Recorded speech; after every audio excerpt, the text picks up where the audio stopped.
Hello, જય દ્વારકાધીશ, જય મોગલ. અમે ફાઇનલી પહોંચી ગયા છીએ જુનાગઢ. અને જુનાગઢમાં તો આજે તો અમને વરસાદ નહીં નડ્યો, કારણ કે કાલ દિવસમાં બહુ વરસાદ હતો. આ તો ઓછો ઓછો વરસાદ છે, વાતાવરણ ખૂબ ખૂબ સ્વામી જોઈ રહ્યા છે જે છે જુનાગઢ એન્ટ્રી ગેટ. અહીંયાથી અમે જઈશું ભવનાથ તળેટી, તો ત્યાં જ છે ને ગિરનાર. અને પછી આજુબાજુનું બધું જોઈશું. ગિરનારામાં પણ ઘણું છે, આખો દિવસ ફરીએ ને તો થાકી જઈએ. અમારે વિચાર તો છે શક્કરબાગને એવું જોવા જવાનું. હવે જોઈએ, પહેલાં અહીં તો દર્શન કરી લઈએ.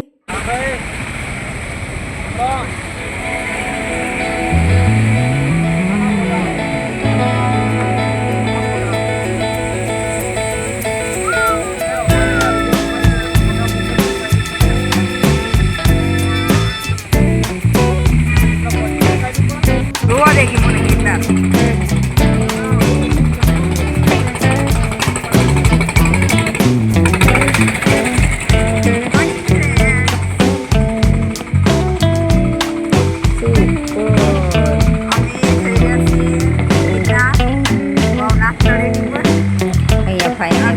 પહોંચી ગયા છીએ અને તળેટીથી અંદર જઈશું. એન્ટ્રી લઈશું અને રસ્તામાં જ આવે છે આ દામોદર સામે છે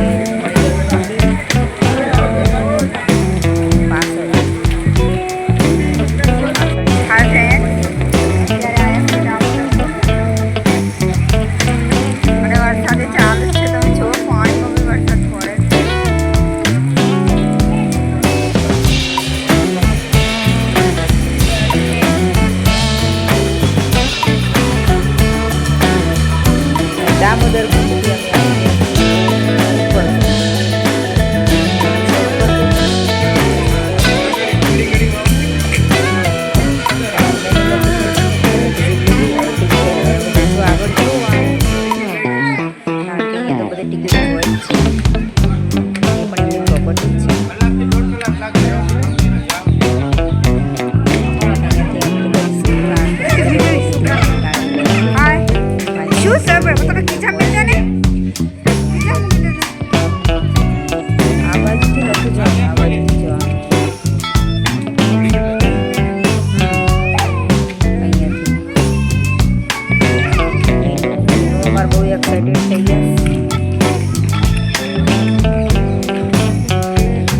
પૌરાણિક દરવાજો. એ લગભગ 1000 વર્ષ 1000 વર્ષ પુરાણો છે.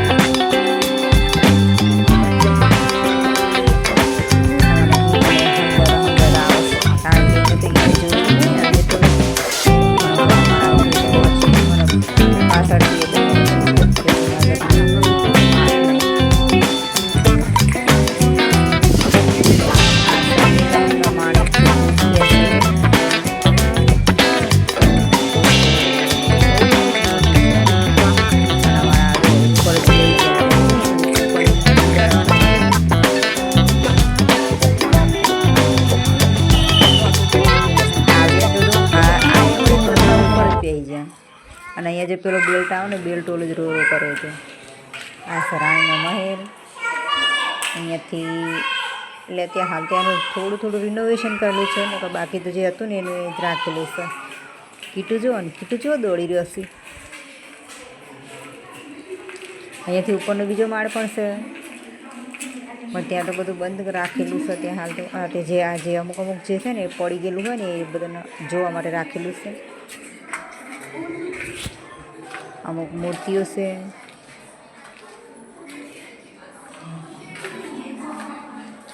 આ જે શાસન કરીને ગયેલા હોય ને એ બધા રાજાઓનો શિલાલેખ ને એમનું આટલા વર્ષથી આટલા વર્ષ શાસન કર્યું એવું બધું લખેલું છે. અને અહીંયા ફરવાની પણ બહુ જ મજા આવે છે. તમે ક્યારેક આવશો તો આ રાણીનો મહેલ છે. રાણીના મહેલની અવશ્ય મુલાકાત લેજો. અહીંયાથી બહુ બીજો એન્ટ્રી ગેટ છે. ત્યાં અંદર એ આખો મહેલ જ છે, પણ એની અંદર પણ ના રાણીઓનું હોય એટલે કોઈ જલ્દી પહેરી ના આવે છે. અલગ અલગ બેડરૂમ હોય, એમના બેડરૂમ હોય.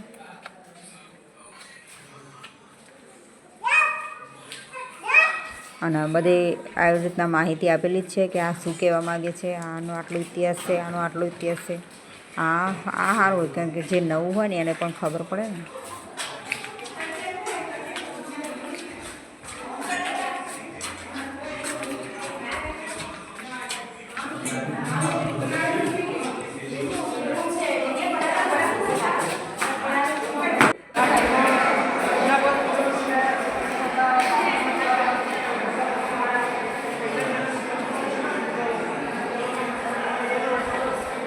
આ પણ સ્તંભ છે. આ તો બધું કારણ કે પહેલી વખતનું જ છે, જ્યારે બાબરને એમને બધા શાસન કર્યું ત્યારે. આ પહેલાં પાકિસ્તાનમાં જતું હતું, જે સરદાર વલ્લભને એ બધા પણ લાડીના નેતા તરીકે વિચાર એમને પેલું કરાવી લીધું. અને આ અડીકડીની વાવ, અહીંયા એવી કહેવત છે કે જૂનાગઢમાં જો તમે અડીકડીની વાવ અને નવઘણ ના કૂવો જોયો હોય એ જીવતો મુઓ, એટલે જીવ્યો જ નહીં, એમ મુવા બરોબર, એટલે કે મર્યા બરોબર એમ.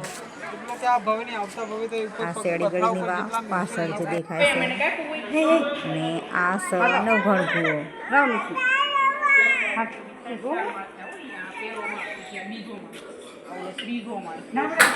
એ બંને સામસામે છે. આ બાજુ છે અડીકડીની વાવ હતી, અને આ બાજુ જે છે ને એ નવઘણ કૂવો. અહીંયા પણ થોડું પગથિયાને એવું ચડવાનું છે. પેલી વાવ અને આ કૂવો, એટલે આ સ્ટેપ બાય સ્ટેપ.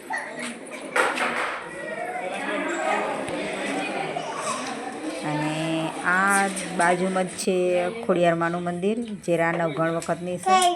જેરા નવઘણની ખોડિયાર કહેવાય. આ સુપર મંદિર છે. અને આ જે હાલમાં જે લોકેશન છે એ થોડું પાછળનું બધું રિનોવેશન કરેલું છે. તોપ ને એવું બધું મૂક્યું છે.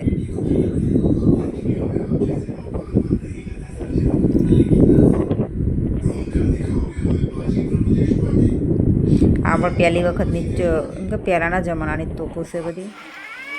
અને ગિરનાર ઉપર અમે તો ચડ્યા નહોતા, ખાલી થોડું જ ગયા હતા. અમારા હિન્દુબેન આવી રહ્યા છે એન્ટ્રી મારતા મારતા. આ બધા ઓહો, આમાં કીટોને તો થાકી જ બેઠ્યા હવે.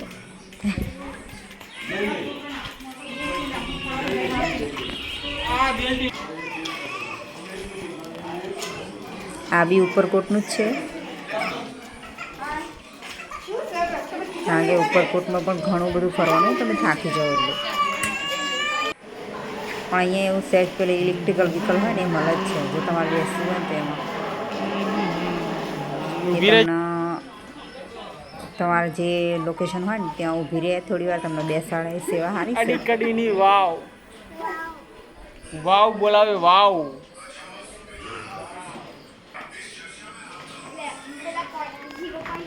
જે વરસાદના લીધે લીલ ને એવું બધું જામી ગયું, એટલે બહુ આગળ ઘૂસતી જાય જ છે, પણ અમે તો નહોતા ગયા, અમે તો આટલે જ ઉપર હતા.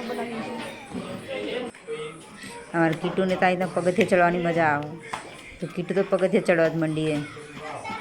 બસ બીટું થાકી જાય, રહેવા દે એને. તો અમારે બહુ જ રખડવાની મજા આવે. કીધું આટલા દિવસ રખડી જ, પણ એને હજી કશું થયું નહીં, એના થાકે નહીં.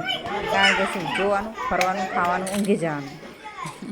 એને તો બીજું કશું હોય જ નહીં. એટલે પછી